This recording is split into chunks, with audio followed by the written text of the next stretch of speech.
আমরা বাংলাদেশ ছাত্র অধিকার পরিষদ ছাত্র জনতাকে সাথে নিয়ে আমরা সচিবালয় অভিমুখে আমরা কিন্তু লং মার্চ করব। যখন দেখি আমাদের এই জুলাই গণ অভ্যুত্থানের যে শহীদ ইয়ামিন, যাকে দেখেছেন যে সেই এপিসি গাড়ি থেকে যাকে জীবন্ত অবস্থায় নিক্ষেপ করে ফেলে দেওয়া হয় এবং মৃত্যু হওয়ার আগ পর্যন্ত তার উপর লাথি মারা, বুলেট দিয়ে লাথি মেরে তাকে তার মৃত্যু নিশ্চিত করা হয়, সেই শহীদ ইয়ামিনকে এই প্রশাসন সন্ত্রাসী হিসাবে আখ্যায়িত করেছে। যেই প্রশাসনের দুর্বৃত্তরা তাকে হত্যা করেছে, আমার এই শহীদ ভাইকে খুন করেছে, তাদেরকে খালাস দিয়ে দেওয়া হয়েছে। তাহলে এই উপদেশটা, এই সরকারের কি প্রশাসনের উপরে কোনো নিয়ন্ত্রণ আছে? আর এই সরকার যদি বলে আমরা আরো এই দেশকে এইভাবেই চালাতে চাই, আমাদের নিয়ন্ত্রণ আছে, তার মানে বুঝতে হবে যে এই সরকারই আসলে এগুলো করাচ্ছে। এই প্রশ্নের উত্তর কিন্তু উপদেষ্টাকে দিতে হবে, স্বরাষ্ট্র উপদেষ্টাকে দিতে হবে, আইন উপদেষ্টাকে দিতে হবে, অন্য অন্য উপদেষ্টাকেও দিতে হবে। 572 জন স্বৈরাচারের দোসরদেরকে এই কয়েকদিনের ভিতরে জামিন দিয়ে দেওয়া হয়েছে যুগান্তরের রিপোর্ট অনুযায়ী। যেখানে এখনো আওয়ামী লীগকে নির্মূল করা যাচ্ছে না, পার্শ্ববর্তী দেশে থেকে এই শেখ হাসিনা এবং আওয়ামী লীগের এই দেশ বিরোধীরা তারা চক্রান্ত করে যাচ্ছে, আমাদের এই দেশকে অস্থিতিশীল করার জন্য তারা চক্রান্ত করছে, বিপ্লবীদেরকে গুপ্ত হত্যা করার ষড়যন্ত্র রাখছে। তখন আপনারা তাদেরকে আবার জামিন দিয়ে তাদেরকে আরো কনফিডেন্স দিচ্ছেন, তাদেরকে আরো সহযোগিতা করছেন। যারা জামিন দিয়েছেন যেই সমস্ত বিচারক, তাদেরকে জিজ্ঞাসাবাদের আওতায় নিয়ে আসতে হবে। কার নির্দেশনায় তারা জামিন দিলেন, কোন বিবেচনায় তারা জামিন দিলেন? এই যে সংস্কারের কথা বলতে হচ্ছে, বারবার দেখছি সংস্কার করতে হবে, সংস্কার করতে হবে। আপনারা কি সংস্কার করবেন বলেন? বাংলাদেশে যে 44টা মিনিস্ট্রি, 44টা মিনিস্ট্রির মাত্র 21 জন আপনারা উপদেষ্টা হয়েছেন। বাকি যে 23টা মিনিস্ট্রি, সেই 23টা মিনিস্ট্রিতেই আপনারা এখন পর্যন্ত যোগ্য লোকদেরকে নিয়োগ দিতে পারেন নাই।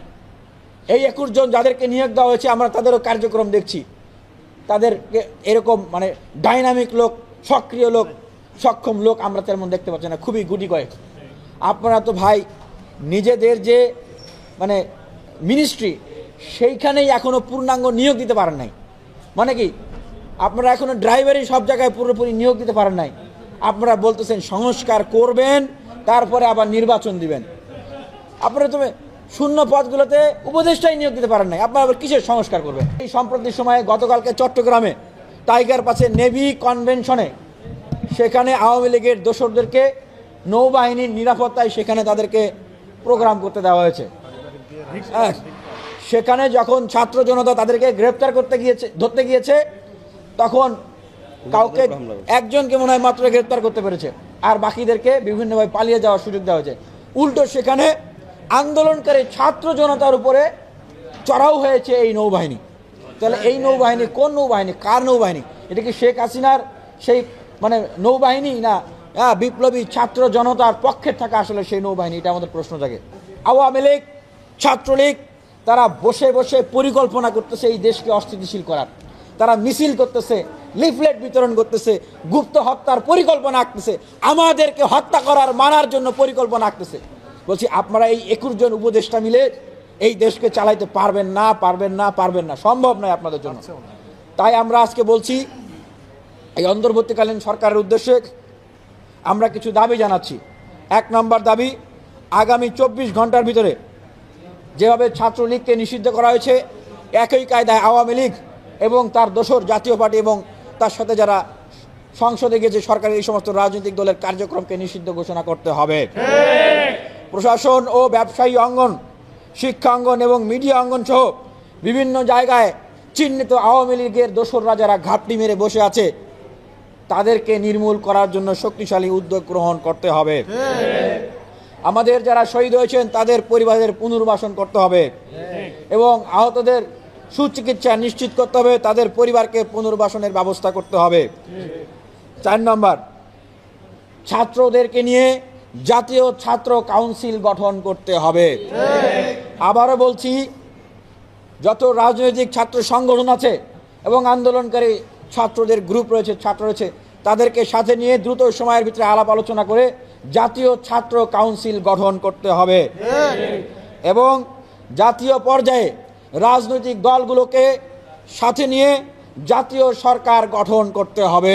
আমরা খুবই হতাশ হয়েছি। শুরুতেই বলে নিতে চাই, আপনারা যেই ছাত্রদেরকে এখানে কথা বলতে দেখছেন সেই ছাত্ররা শেখ হাসিনার চোখে চোখ রেখে কথা বলেছে। সেই ছাত্ররা শেখ হাসিনার মুখের সামনে আঙ্গুল তুলে কথা বলেছে। সেই ছাত্ররা বাংলাদেশে আওয়ামী লীগের মতো একটা দলকে দেশ ছাড়া করেছে। সুতরাং ন্যায্যতার ক্ষেত্রে যে কোনো ব্যক্তিকে, সে যেই হোক, তাকে প্রশ্নের কাঠগড়ায় দাঁড় করাতে এই ছাত্ররা কোনো ধরনের কুণ্ঠাবোধ করবে না। সেই জায়গা থেকে বলছি, আমরা অন্তর্বর্তীকালীন সরকারকে নামিয়ে দেওয়ার আন্দোলনে এইখানে সংবাদ সম্মেলন শুরু করি নাই, সেটা ভুল বুঝবেন না। অন্তর্বর্তীকালীন সরকারকে ফেলে দেওয়ার জন্য আমরা মাঠে আন্দোলনে নামি নাই, বরঞ্চ আমরা বলতে চাই, মাননীয় প্রধান উপদেষ্টা, এত রক্ত এত জীবনের বিনিময়ে আপনি একটি সুযোগ পেয়েছেন, উপদেষ্টারা সুযোগ পেয়েছেন, আমরা দেশের মানুষ সুযোগ পেয়েছি দেশকে বিনির্মাণ করার জন্য। দেশের মানুষ যে গণ অভ্যুত্থানে অংশগ্রহণ করেছে, সেইখানে 5 আগস্টের আগে ফ্যাসিবাদের বিরুদ্ধে বাংলাদেশে যতগুলো রাজনৈতিক ছাত্র সংগঠন ছিল, ছাত্র অধিকার পরিষদ, ছাত্রদল, ছাত্র শিবির, ছাত্র ইউনিয়ন, ফেডারেশন, বৈষম্য বিরোধী আন্দোলন যত ছিল, তারা সবাই কিন্তু এই বিপ্লবের অংশীদার, বিপ্লবের অন্যতম প্রধান কারিগর।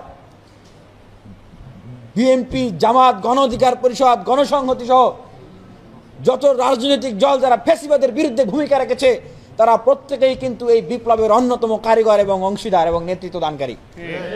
তাদের সবাইকে বাদ দিয়ে একা একা কোনো একটা রাজনৈতিক উদ্দেশ্য হাসিল করার জন্য কোনো একটা গ্রুপ, তাদের কথায় আপনি যদি পরিচালিত হন, তাহলে আপনি অবশ্যই ভুল পথে আছেন বলতে হবে। যারা আপনাকে মাননীয় প্রধান উপদেষ্টা, আমরা শিক্ষার্থীদের পক্ষ থেকে বলছি, আন্দোলনকারী শিক্ষার্থীদের পক্ষ থেকে বলছি, যারা আপনাকে এই ধরনের বিষয়গুলো বুঝাচ্ছে এবং আপনার সহযোগিতা চাচ্ছে, আপনার ফেভার নেওয়ার চেষ্টা করছে, মাননীয় প্রধান উপদেষ্টাকে উদ্দেশ্য করে বলছি, দেখেন, আপনার পরিবারে যদি 4-5 জন ছেলে মেয়ে থাকে, কোনো একটা ছেলেকে আপনি প্রতিদিন মাছের মাথা খাওয়াচ্ছেন, কোনো একটা ছেলেকে আপনি বিদেশে পড়াশোনার জন্য পাঠাচ্ছেন, কোনো একটা ছেলেকে আপনি আপনার জমি জমা সব লিখে দিচ্ছেন, কোনো একটা ছেলেকে আপনি খুব বেশি ভালোবাসছেন, আপনার পাশে বসাচ্ছেন, আপনার ঘুমের সময় তাকে এক এক আদর করতেছেন, বাকি ছেলে মেয়েদেরগুলোকে আপনি দূরে ঠেলে দিচ্ছেন, বরঞ্চ বলছেন যে বাকি যারা রয়েছে তারা, আপনি তাদেরকেই সুযোগ দিবেন, বাকিদেরকে সুযোগ দিবেন না। হ্যাঁ, বা তাদেরকে সুযোগ না দিলে বাকিদেরকে সুযোগ দেওয়া হলে পতিত সরকারের ক্যারেক্টারগুলোকে ফিরিয়ে আনার সুযোগ দেওয়া হবে, বা তাদেরকে সুযোগ দিলে তারা পতিত সরকারের ক্যারেক্টারগুলো ফিরিয়ে আনার চেষ্টা করবে। এই ধরনের কথা আমরা কিন্তু খুবই দুঃখ এবং ভারাক্রান্ত হয়ে যাই, হতাশ হয়ে যাই, কষ্ট পাই, ক্ষুব্ধ হয়ে যাই যখন এই ধরনের কথা সর্বোচ্চ ব্যক্তি এবং সর্বোচ্চ দায়িত্বশীলের জায়গা থেকে আমরা শুনি। আমরা আরেকটি দাবি, সেটি হচ্ছে আন্দোলনে অংশগ্রহণকারী যারা অংশগ্রহণ করেছে, বাংলাদেশের 56,000 বর্গ মাইলে ফ্যাসিবাদের বিরুদ্ধে যারা আন্দোলনে অংশগ্রহণ করেছে, তাদের প্রত্যেককেই রাষ্ট্রীয়ভাবে স্বীকৃতি দিতে হবে। এভাবে মুক্তিযোদ্ধাদেরকে স্বীকৃতি দেওয়া হয়েছে, এই 24-এর গণ অভ্যুত্থানে অংশগ্রহণকারী প্রত্যেককেই সেইভাবে করে স্বীকৃতি দিতে হবে।